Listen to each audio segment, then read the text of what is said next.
Good afternoon, Paul and Bhargav. It's Wednesday, the 21st of June. Here's the heads up brief for today. For the Southeast Asia production, we covered 23 issues. In North Asia, we covered 5, and for Australasia and the Pacific Islands, we also covered 5 issues. In South Asia, we covered 19 issues, plus the major issues in Europe, Middle East, and Africa. Okay, excellent. Go ahead, Uday. Thank you. Right.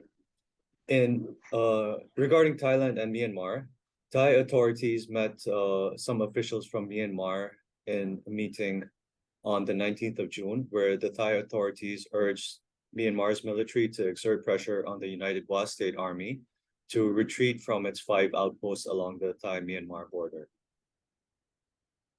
That's going to be really interesting because, of course, the Wa State Army is the strongest of all the armed ethnic organisations in Myanmar. It has 2 regions. Whilst they're non-contiguous, it is actually such that they have a very, very strong autonomy, including defence, written into the Myanmarese constitution. There's a reason for that. Myanmar military very rarely cuts deals with ethnic armed organisations, but it's concerned about the power that the Wa State Army has. So they didn't want to be fighting them along with the other 150 ethnic armed organisations. Could it be a tipping point? More so now with the People's Defence Force fighting against the Myanmar coup or military government. So I'm not sure that Myanmar military government actually can exert pressure on the Wa. Go ahead. Right. In Thailand, regarding the elections, according to local media sources, the vote for the Prime Minister will be held on the 13th of July when a joint sitting of the Senate and the House of Representatives will be convened. Meanwhile, the Election Commission also stated that 82 recently confirmed members of parliament are under investigation for breaching electoral laws, and they will be investigated over the next year. Okay, so that is very interesting indeed. Bhargav, I think I'm due back from China on the 12th of July. Can you get an invite into my calendar? I think I should make sure that I'm in Bangkok 14 and 15 July because it's a potential hot spot there and it'd be good to be pre-positioned for clients, okay? Certainly, Paul. Back to you, Uday. Right. In Papua New Guinea, Balik New Guinea Limited yesterday announced that the company settled all ongoing tax disputes with the Internal Revenue Commission concerning the Porgera mine. Authorities are trying to fast track the reopening of the mine, with Prime Minister James Marape wants operations to start within the year. Look, on that, can you please have somebody research, just write a short paper for me on how the Wafi Golpu scenario is going? I mean, on one hand, Marape's saying he wants to restart Porgera, but the reality is he hasn't been approving anything in all the time he's been the Prime Minister. And of course, there's a very dubious situation going on in Singapore in terms of the company that set up the assay for the gold in PNG. So there's all kinds of questions starting to form around Marape, none of which are good. He's very seen in very poor light from all the foreign investors and even the large PNG businesses.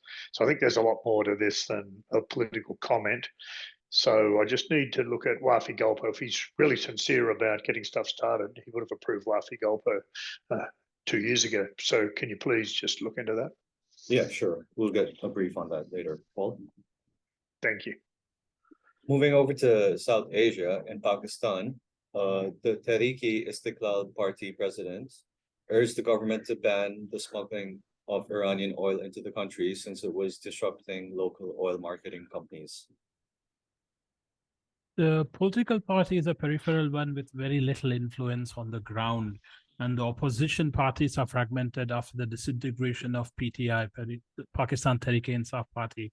However, the issue is a real one. Pakistan shares a long, porous border of nearly 1,000 kilometers with Iran, and its relationship with Iran is an uneasy one compared to other borders with Afghanistan and India. It may seem calmer, but there is a very bitter religious tension going on there, as Pakistan is majority Sunni and Iran is Shia, while Pakistan hedges its bets with its Arab allies and the US, geopolitically speaking. If the relationship and the trade were to improve across the border, it would certainly benefit Pakistan and avoid all such bootlegging of oil across the border. Right. And in Europe, ethnic Serbs blocked 3 border crossings in Kosovo after the government banned Serbian commercial vehicles in the area. This is a follow-up from the tensions that we had reported yesterday with NATO increasing its security preparedness in Kosovo. Such moves are only going to worsen the situation, and NATO is not helping either. If they want to lead from the front, they need to avoid recent statements of taking actions and whatnot.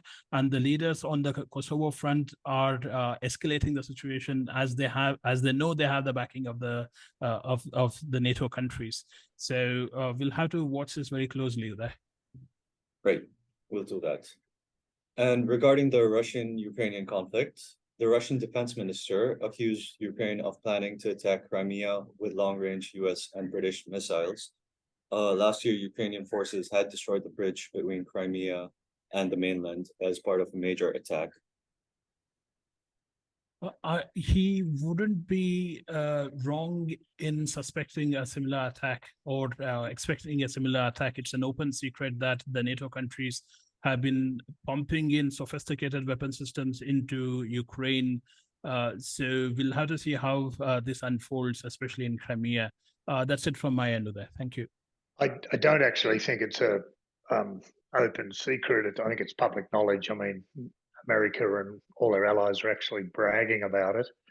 What's very interesting, of course, is the fact that NATO, as a subservient element, along with Europe being subservient to America when it comes to the global world order, I think America's actually trying to form a dichotomy whereby various countries aligned to America via NATO and Europe are one part of Europe, and the other part of that dichotomy would, of course, be the Russia and Russian allies.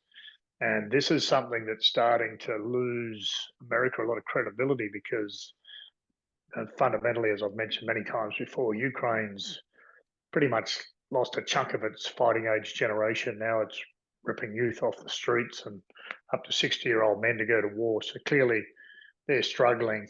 I mean, I'm not sure if you saw Putin's bombshell, but if it's true, and that basically they had, when they were in Kiev early on, I think February 2022, that early, they agreed to pull out. They had a signed agreement with the Ukraine, and then Boris Johnson and later the American State Department officials flew in and basically encouraged Ukraine to renege on the peace agreement deal, and then made a big public exposure about Russia's withdrawing. They can't hack the pace. You know, the best information we've got when we dig past all the Western media is losses are about 10-1 in favour of Russia is having a lot less attrition rate, and they've got a lot greater population. If my theory is correct, and America's trying to weaken both Russia but also Europe to prevent any emerging powers challenging their hegemonic power and their ability to govern the world for their own gain, then they may actually get a lot more challenges than they've actually forecast in that game plan. BRICS, for instance, is fundamentally setting up a gold-based currency which hedges their currency values to gold. It means that people can then go and buy gold without the cost of holding the gold or storing the gold. So I think we're really seeing, a greater world dichotomy emerging, and probably not one that has been planned in Capitol Hill and Langley. Thanks, Uday. Great brief.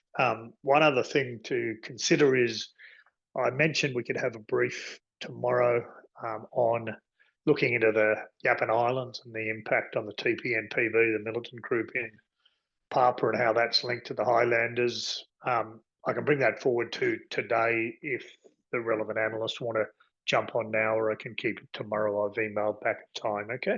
Just WhatsApp me if you want to bring it forward. Sure, Paul. I'll do that. I'll check. Thank you. Cheers, guys. Thanks.